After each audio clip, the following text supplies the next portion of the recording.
Burnout.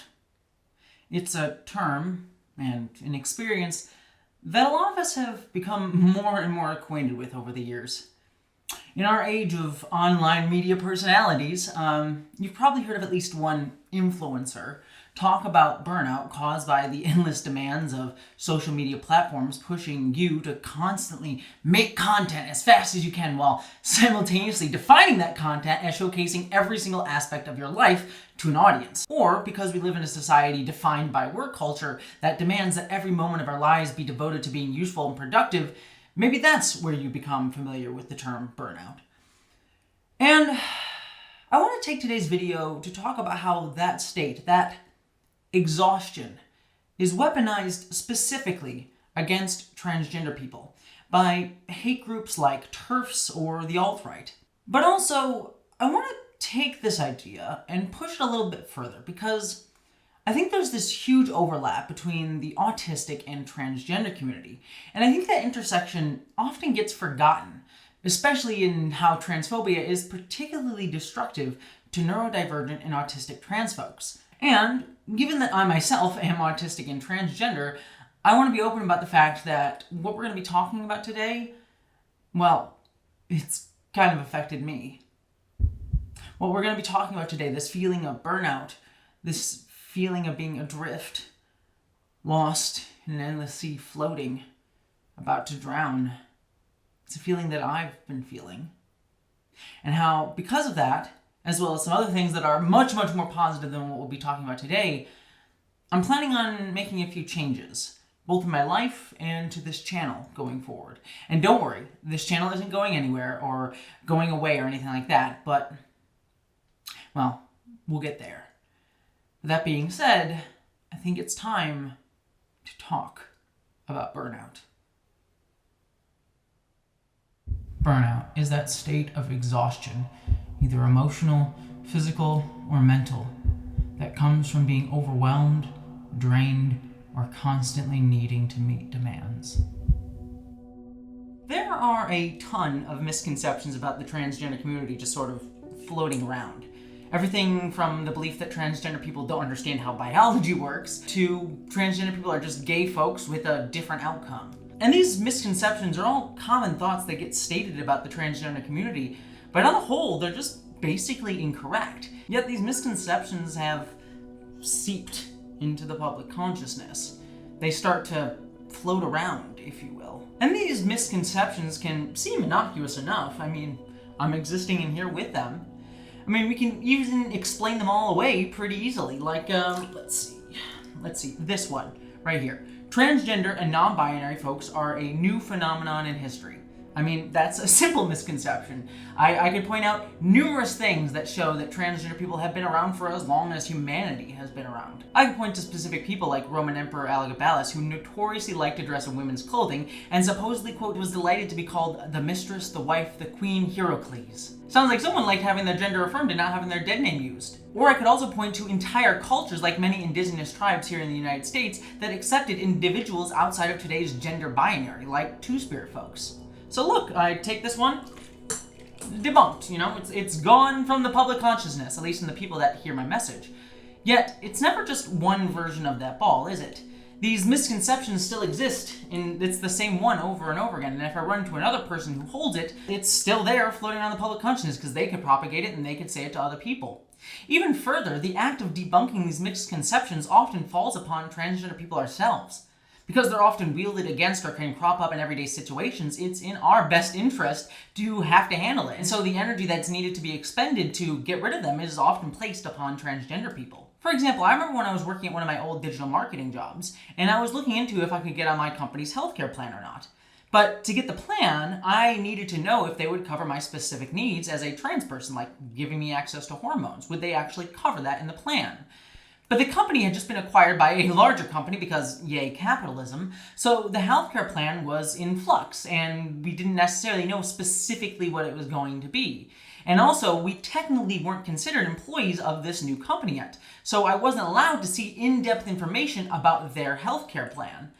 As a result, I had to run a gamut of calls between my boss, my job's healthcare provider, my HR department, and my company's, newly acquired business. All this just to ask the simple question, do you cover basic healthcare needs? And I had to constantly explain why it was important, why I needed it, why I would need things like access to hormones or being able to cover certain surgeries that I was really looking forward to and needed for my mental health, like gender-affirming surgeries like FFS. It took weeks just to get the information I needed, and each time I, like I said, constantly had to explain why my healthcare was important because they just didn't understand. It took so much of my damn time and energy, and I also had to do my job on top of it, as well as doing everything that I was doing for my YouTube channel at the time. Yet I had to do it. This is a dynamic that many minority groups have to face. They also have to do their job, have to do what they're supposed to do, and yet have to do added energy on top of it just to explain their basic needs. I had to become an educator out of necessity because of who I am. And even specifically about the trans community, this is the case for many trans folks. We have to become experts on our own disinformation because we're often the ones that face the effects of it. It's dangerous for us not to know how to debunk misinformation about us. So we are forced to take time to learn, to become educators, take time to explain ourselves constantly. And when we do this, we don't have time for other things, to create art, to create things that we love, to even have hobbies. We have to waste our time explaining things to other people. And also, because of this, we have to hold two distinct narratives about ourselves in our heads. First, we have to hold the truth of ourselves, that who we are is who we say we are, and that we have a right to exist in public spaces comfortably, and that we are just legitimate human beings as anyone else. But we also, at the same time, constantly have to be aware of every single stereotype about us so that we can debunk it. We constantly have to hold these things in our head, battling each other in our mind, and that takes more energy and more time and more thought that's wasted that we could have been using for other things. And yet, at the same time, more of these balls, as we keep throwing them out, keep coming into the water. Yet these balls aren't just finding their way into the water, they're often being thrown in. You see, these misconceptions don't just come out of anywhere, don't come out of the ether, but are constantly being generated from numerous different areas. From the lack of diverse media representation to stereotypical media representation that perpetuates narratives about trans folks, disinformation about trans folks, or the lack of rigorous study of the transgender community to, again, incorrect study of the transgender community, as we saw with stuff like autogynephilia, to the lack of education on transgender issues, to the intentional erasing of transgender history throughout the years, to the murder of transgender people, to right-wing groups constantly saying this misinformation and spreading it on things like Fox News and YouTube and different areas like that. There's a lot of disinformation coming out there, folks, but regardless of how they got here, they are here. For example, this one, transgender people are mentally ill. This one could have come from an endless number of places. I mean, transgender people were literally thought to be a mental illness by psychologists for decades, even being listed as such in the WHO Global Manual of Diagnoses until 2019. That's really, really recent. It could also come from bigots constantly trying to frame transgender people as sick or degenerate. And often they kind of bounce off each other and propagate each other and propagate themselves. But knowing where these ideas come from is often crucial to being able to handle them, to try and break them down and destroy them. Because if we don't know where they come from, well, it's not as simple as throwing them out of the pool. I have to get to the core of it. I have to get to where they come from, where the misinformation comes from, because if someone's getting misinformation, I want to make sure I debunk it from the place that they're coming from. Otherwise, it just stays in the pool. And meanwhile, at the same time, more and more disinformation just keeps coming in, just keeps coming into the pool. And so, my emotional level, my energy level just keeps rising, like the water levels keep rising. Burnout can come from feeling like you're not being rewarded for your work, feeling like you have little control over your work or life, that you have unclear or demanding expectations, or constantly having to put yourself into high pressure or high stakes environments or situations constantly. So I want to talk about myself. And I know, a trans person wanting to talk about herself. What a narcissist. Oh, hey look. That's another one of these balls. Trans people are narcissists. Yay! But as I said, as a trans person, I desperately feel this need to push back against transphobic narratives. I didn't want to grow up to be a trans advocate. I actually wanted to grow up to talk about nerdy things or work on something like Star Trek, be a scriptwriter or a director or something like that. But Star Trek, the thing that helped teach me my morality, is also about standing up for those who need it, to try to make the world a better place for everybody because of infinite diversity and infinite combinations. That's why I got it tattooed on my arm. But when I realized that, and as I realized that I was transgender, and I realized all these narratives going on about the trans community and my ability, my privilege, my access to be able to confront these things with my video work and the platform that I'm able to have, I decided to focus on it. I felt a need to focus on it. And partially that was out of self-interest, but not just that, but because I felt a larger obligation and connection to the transgender community that I was a part of. This vibrant community of wonderful, beautiful people. So I decided to make videos to better focus on transgender and adjacent issues and distract myself from the nerdy things that I loved.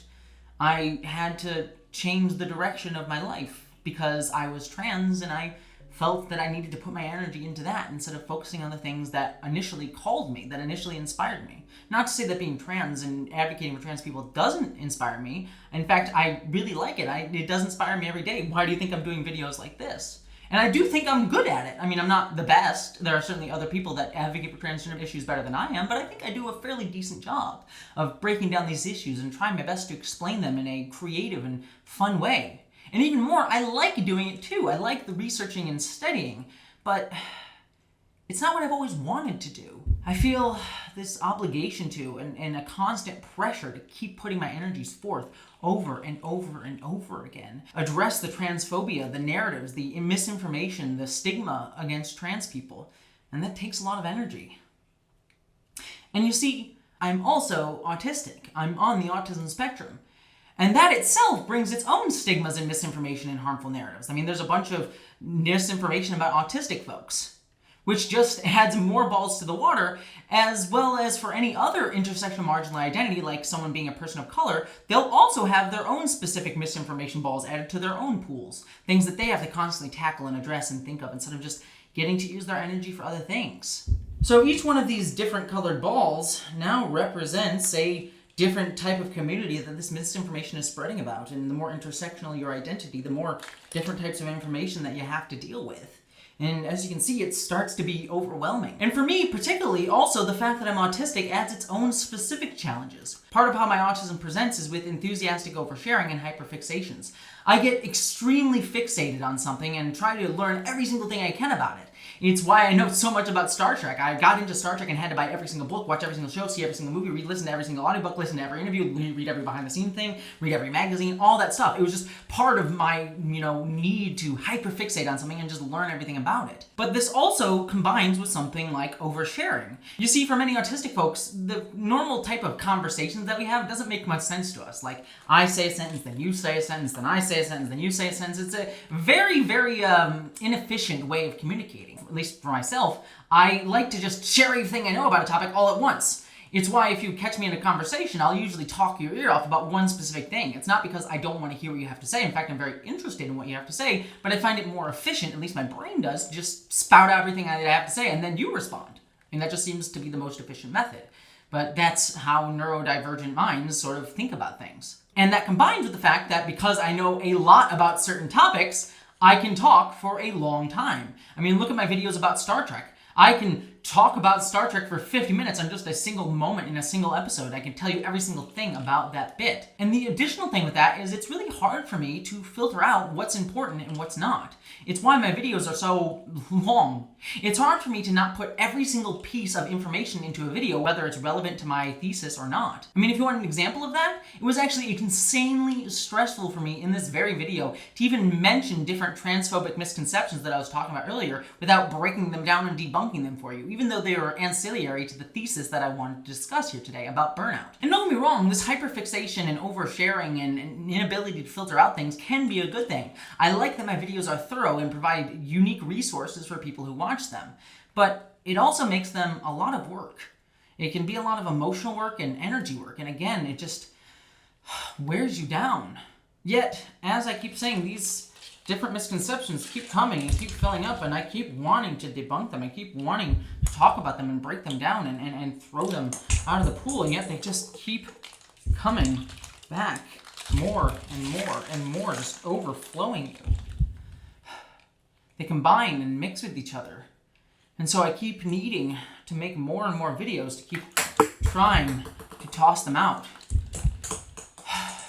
They keep coming. And because they keep coming, you're forced into doing reactionary content. And the stuff that boosts your heart, the things that makes you feel like you want to enjoy life, like me and my Star Trek videos, like the video I did on Lower Decks, they don't get the attention and love that you want to give them because you feel like this is more important, right? This is more important to talk about than Star Trek. And so for me as an autistic person, I keep having this need to constantly learn more about these pieces of information, constantly learn more and more about them, and keep sharing more and more about them and wasting my energy and my time, and I get so tired. I start to feel overwhelmed, and I feel like my videos get, I don't know, more focused on these things, less creative. Maybe not less creative, less about the things that I love and more about the things that harm me. I'm just sort of treading water.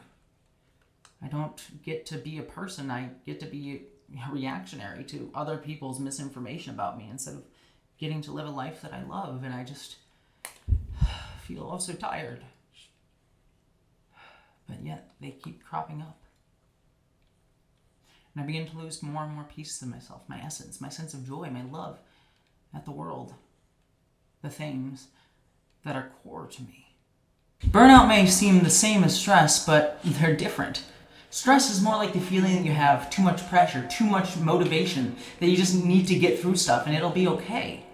Burnout, conversely, makes you feel like you're in over your head, that there's just too much.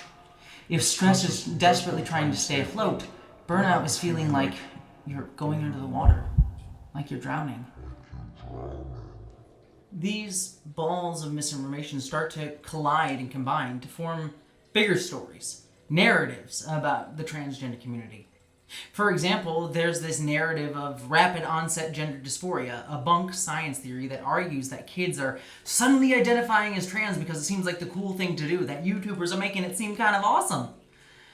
This narrative is built out of a ton of different ones of these balls. That it's built out of something like, the misconception that trans women are intentionally deceptive or manipulative, or that we're harmful to children, or that we ignore biology. And yet they all formed combined to make these bigger narratives. Yet these balls weren't strung together out of nowhere, but were deliberately built out of these misconceptions by hate groups.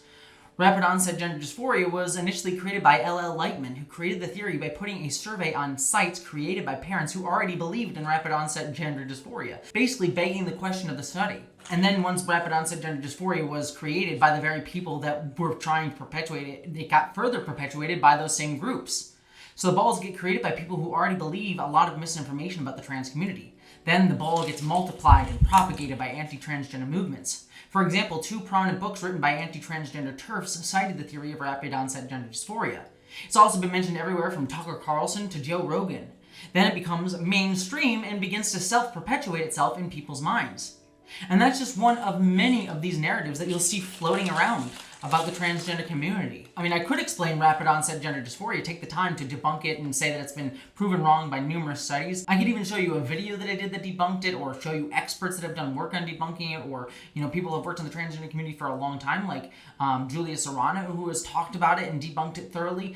But while I'm talking about that, and I'm talking about all these studies and these studies and theories are being made and created and done, it's really easy to make new ones and spread these narratives and create these narratives.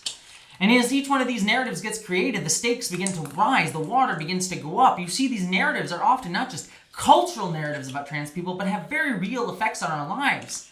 The propagations of these theories that trans people are trying to trans the children through things like rapid onset gender dysphoria have been used to justify legislation and lawsuits that have limited access to affirming care for trans people in the United States and the United Kingdom. Conservative lawmakers have repeatedly tried to pass laws that ban trans women in sports because we're seen to be dominating sports, another larger narrative about trans people. The stakes of these narratives, the water levels that are constantly rising, are very, very real. And we all feel it. All transgender people feel it all the time, even if we're not directly affected by it. I was deeply emotionally just distraught by the stuff going on in Los Angeles around WeSpa, even though I wasn't even there, because I felt it, and I felt the fear that it was causing. I felt the need to debunk it. There's a video that I did that came out a few days after the WeSpa incident that I was just so overwhelmed emotionally by. And I was trying to work on other things that day. I was trying to make a video paying homage to my dead grandmother, but I felt an obligation to waste my time and energy to talk about these things because I needed to. I had to waste my energy, and I felt like it didn't do anything. Because people keep spreading these videos and spreading this misinformation about that event. And so we're often left trying to go over and over again and fight these battles, these narratives, because they're becoming so ubiquitous, because they're trying to fight us just existing. And it takes all of our time and our energy, and even further, you're constantly just trying to justify your existence as a trans person, that you're barely able to find the time to talk about it because it's a life or death situation for you. You have to constantly deal with the small stuff when you can't even argue the big stuff. And then transphobes start calling you a narcissist or full of yourself or just defining yourself by your transness. Yeah, it's us who are being forced to define our existence by our transness, by others. But because that's the case, that because we constantly have to talk about our transness out of necessity, it becomes believable that we are narcissistic, that we are, only focused on our transness. But we're not. We would rather focus on other things. I would rather be talking about Star Trek right now, but I'm in a freaking tub trying to explain the feeling of burnout to you. It appears to others that we're just waving our transness to others, saying, look at me, I'm trans, when all we're trying to say is that we're drowning because we're trans. Please come and help us before we sink under the water. And yet we keep fighting. And heaven help you if you seem angry about all this stuff. If you seem angry that you have to fight society's misconceptions that are drowning you. You have to try and look nice and be kind and presentable, even as you're being swept underneath the water, even as you feel the world trying to pull you down. Because if you appear angry, if you don't appear happy while you're being shoved under the water, you'll be painted as the villain by the greater public eye.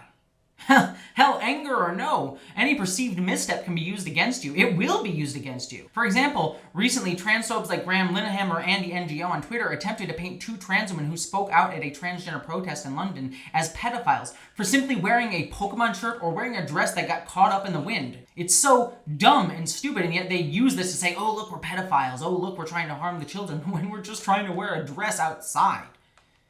I mean, for myself, as I said, I've been called a narcissist, a woman hater, an evil person, just because I'm trying my best to be kind and caring and thoughtful, but also discuss the narratives that are trying to harm transgender people. But when you start to hear that a lot, you start to believe it and feel like it hurts. And all the while, you're drowning because how can you fight back against all this, especially when sometimes even just the act of pushing back makes you a target. And bigots keep getting platformed more and more, like Abigail Schreier going on things like Joe Rogan. And then you just feel hopeless and overwhelmed and depressed, like there's nothing you can do. You just feel like you just want to sink underneath the water. Sink underneath the waves. Because that's all there is to do. That's what it feels like anyways. And that's the goal. To constantly try to drown you in misinformation. Make it impossible for us to fight back and force us to pretend that we're okay as we're desperately trying to stay afloat. Villainize us as we try not to drown. And finally, when it all feels like too much, have us slip under the water, never to surface again.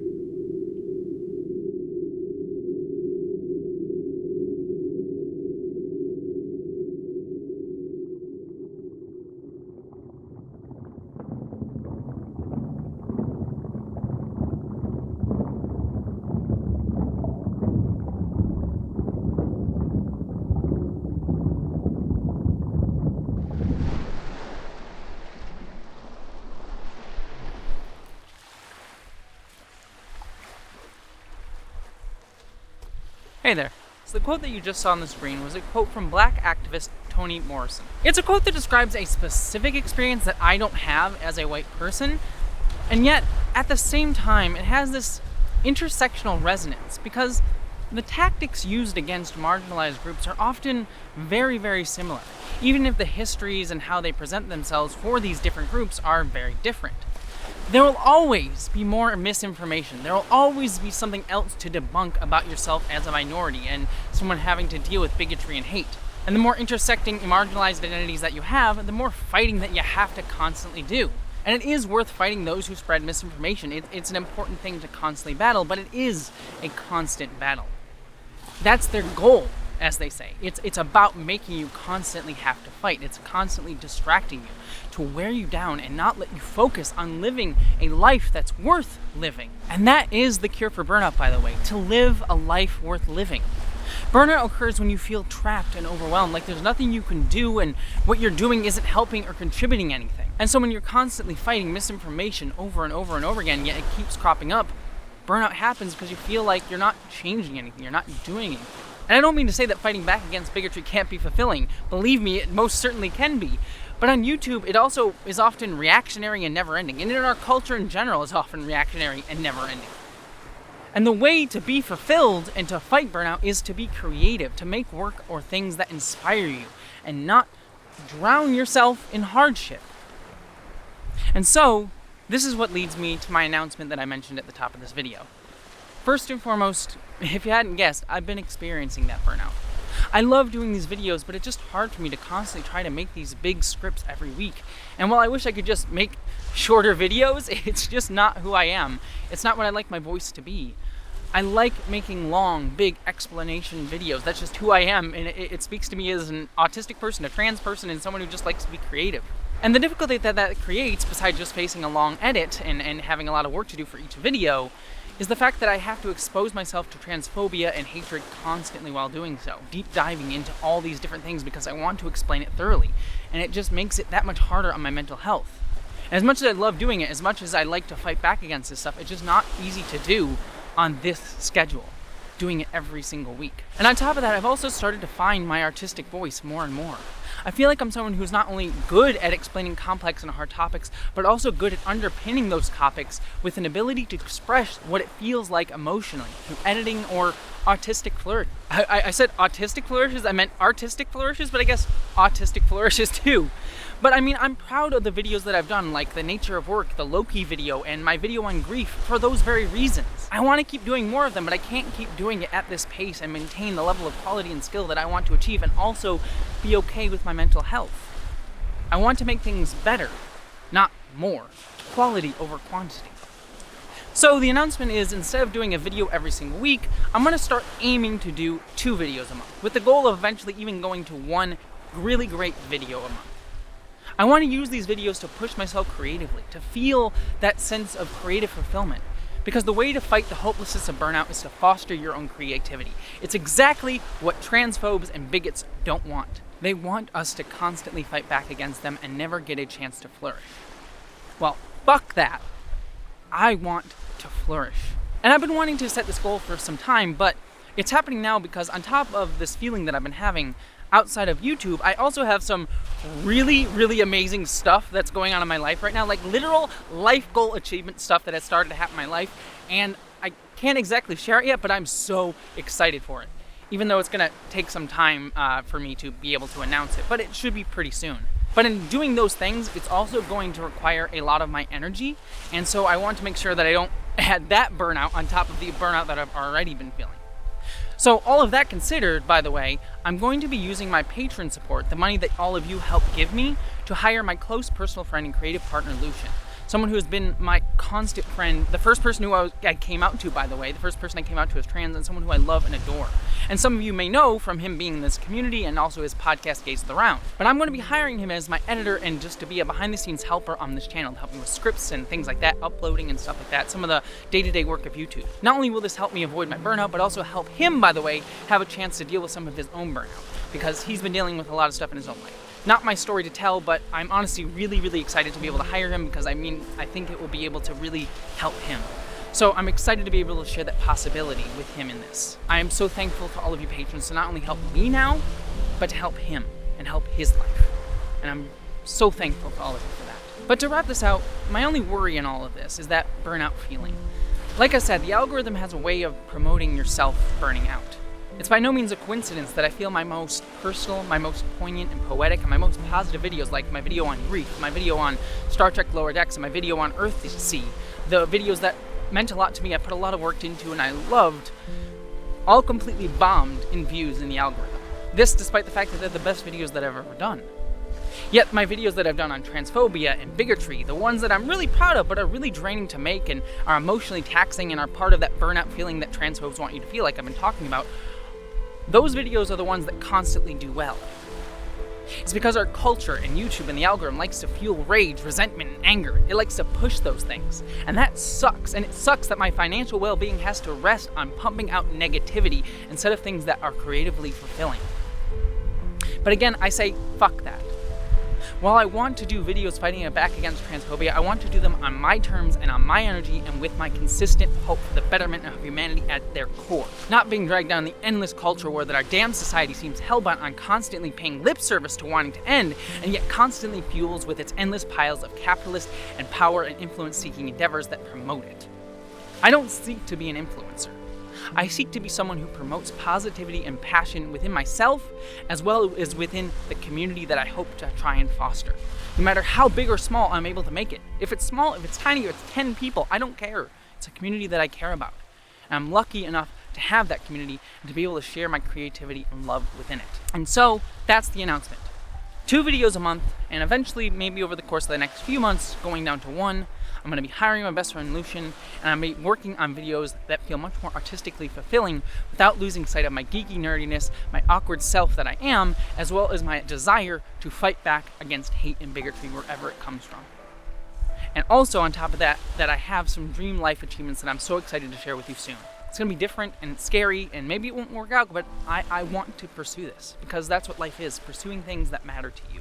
That's the life that feels worth living. So, yeah, that's it.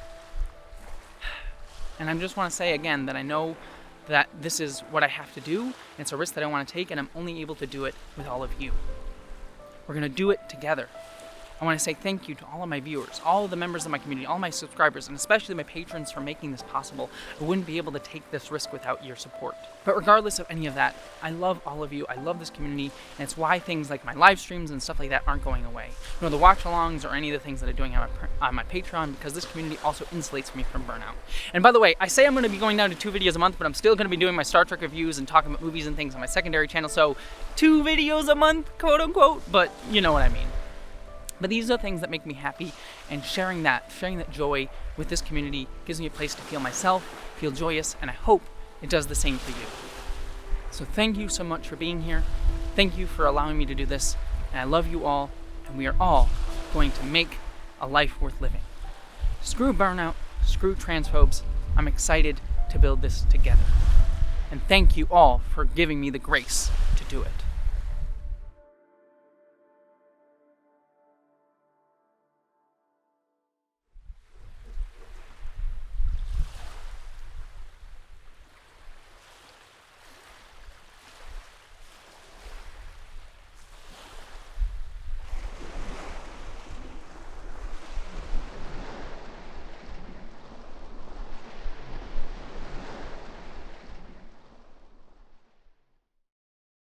Thank you all to my Patreons. I couldn't do it without you. Morgan the Pirate Queen, Joe Herman Holt, Miranda Janelle, Ela Berg Moss, Catherine Lambath, Ashley Allen, Bo Kikio, D. Cassaray, Greg Gillum, Stephen Kleinard, Jem Shin, Alex Miller, Each the Mad, Randy Thompson, Wellington Marcus, A Man Chooses, A Slave Obeys, Bass, Boyd, Earl, G-Man 42, Felicia Toast, Mary Mello, Joseph Dewey Bush, James Krivda, Elizabeth Christian, Barbaruski, Stephen Schuhart, Aaliyah Kai Gooch, Dominic Noble, Buttoneer, Mountain Harpy, Mina Carroll, Jessica Wright, Nathaniel Fraughton, Mac the Edge, Peter Lander, Jared Johnson, Ferengato, John Steele, When Does a Bizzle Geek Filter, Barba Heelchuck, Cecil Dawn, Melinda Walters, Eva Kaniva, John Weatherby, W. Randy Edie, Meta Whisper, Pissed and Twisted Garage, Ulysses the Pagan, Beatrix Purvis, Casual Observer, Alex Owen, Lysa, Keith Briggs, Angie Pugh, Amanda Ronier, Idania,